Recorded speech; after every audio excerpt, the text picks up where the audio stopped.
What's going on? Making another video tonight. Made one last night on my LM4. And I figured I'd go ahead and make another one tonight.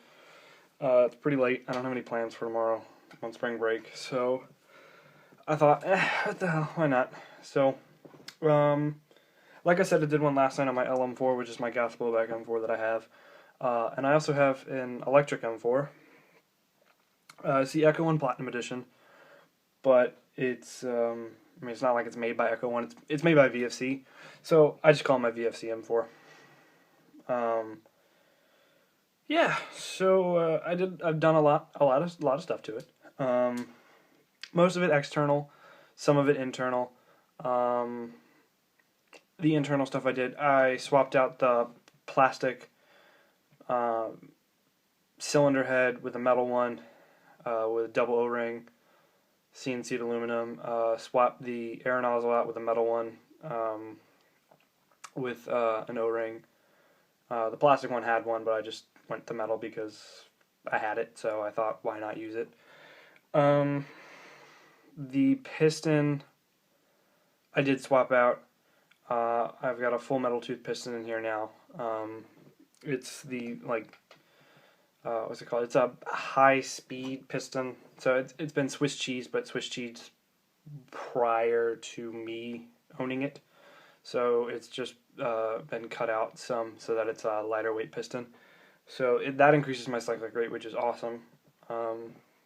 It's not huge, but it's like one round on a full charge with a full 20C dump, and then on a 9.6 it's like 0.8 rounds or something. I don't know. And then I put in a new hop-up bucking and nub. The hop-up unit itself, the plastic one by VFC, is really, really good. I do have a Modify aluminum one, but I didn't put that in because I've had no problems with this thing. 0.28s, 0.3s are just lasers when I'm using this. I took this to Balahack, used it at Rev, and oh my gosh, I got some awesome kills with this thing. I ran a AIM Sports 4x zoom scope on here, and that was wicked. People poked their head up on the Escher building, and I just put one round and I got them. So that was really cool. I've got a 601 type bore Bravo in here, and then at the end of the barrel I do have the inner barrel. I do have O-rings so that it holds it nice and steady. I do need to secure the outer barrel a little bit better. It's starting to wiggle on me a little bit, so I need to take care of that. But here it is. There we go. That little orange sticker right there is from January 2nd, I think. But that's when I went to TAA in Rockville and used this before I did the, DMR upgrades. I originally had a M100 spring in here. It's not the stock spring, but I had an M100 in here. Now I have an M120. This is my primary outdoor gun. The inner barrel I did keep at 363 millimeters. There we go. Because I wanted to be able to take it indoors if I wanted to use it indoors. I didn't want to, be forced to only use it as an outdoor gun. I wanted to have the opportunity to use it as an indoor without having to swap out the barrel. I do have an upper receiver that I'm currently building, and I'll go ahead and show that to you guys right now. The only problem with VFC is the receivers are proprietary.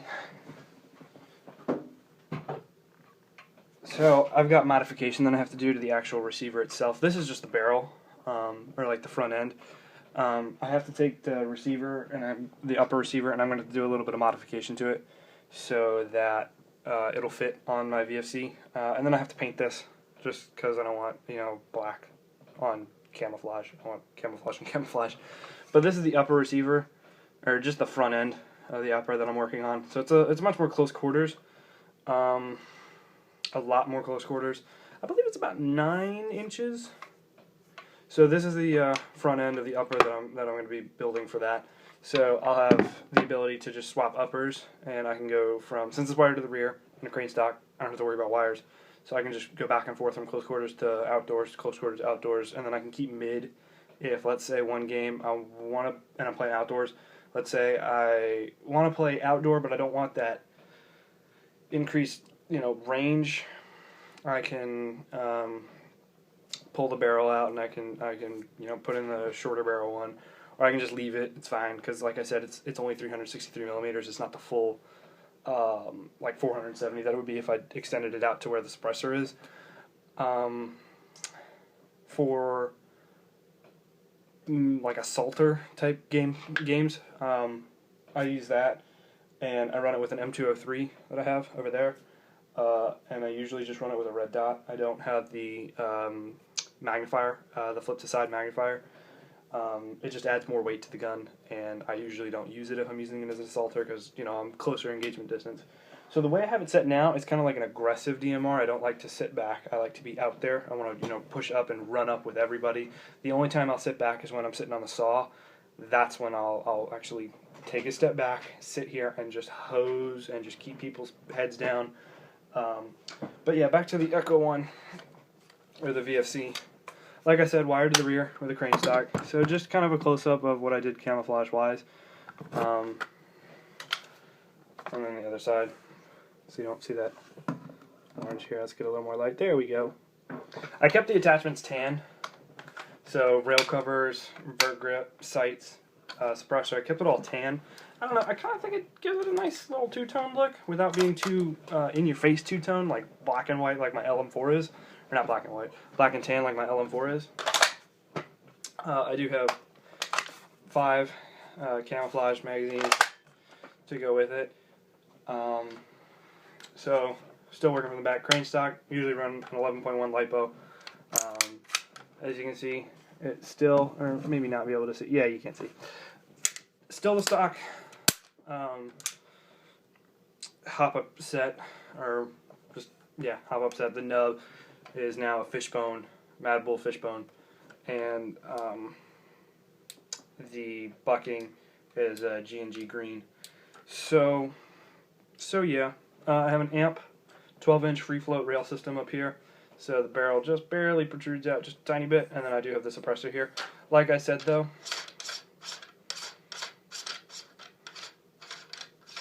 if I wanted to, I could just run it like that because the outer barrel does not extend out, so I could run it like this if I wanted to. However, I do like the look of the suppressor. It just, I don't know, it just gives it a nice look. So, it's purely aesthetic. It's not covering anything. Just 2 simple rail covers, simple vert grip, and then a UTG red and green dot with a custom built lens protector, and then a flip to side 3x magnifier. So like I said, I kind of play as an aggressive DMR, so I'll run up with everybody and find a spot and just start picking people off while they move. But then if they need more help and I just need to run up there, I can just run up there like this and just use the dot sight.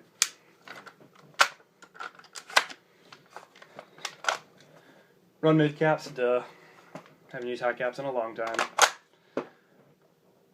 That's pretty much it. Not a whole lot to it. I like to keep it clean and cut. No bipods or pec boxes or anything like that. No flashlight. I'm not going to use a flashlight outside anyways. I'm not going to use a bipod because, like I said, I don't just kind of find this place and just sit. And I definitely don't have a place where I can just flip that down and just wait there. Because as much as I want to be true, airsoft guns do not have the range capabilities of real firearms. So I have no reason to just flip a bipod out. That just adds weight to the gun. I move slower. It's more strain on my arms. If I'm playing for 6 to 10 hours at a time, carrying this all day long, even with a sling, it can be annoying. You don't drink a whole lot of water when you're out there, so when you're sitting like this all the time, your muscles start to cramp up a little bit. Had that at Rev, but whatever. That's just kind of live with it. So yeah, that is my Echo 1 Platinum and how I run it, or my VFC M4 and how I run it. Really digging this flip to side. I had one a long time ago and I got rid of it, and I really wish I hadn't. But I have one now, so it's okay.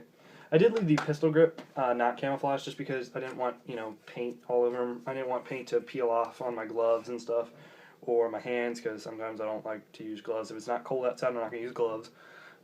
Indoors, I'll use fingerless simply because I just like the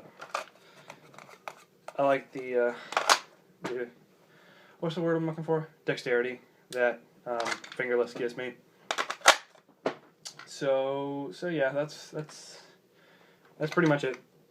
I'm just kind of dragging it on now. Alright. I'm actually currently in the process of camouflaging my M249 saw, so I'm going to go take care of that right now. So thanks for watching, guys. Stay tuned.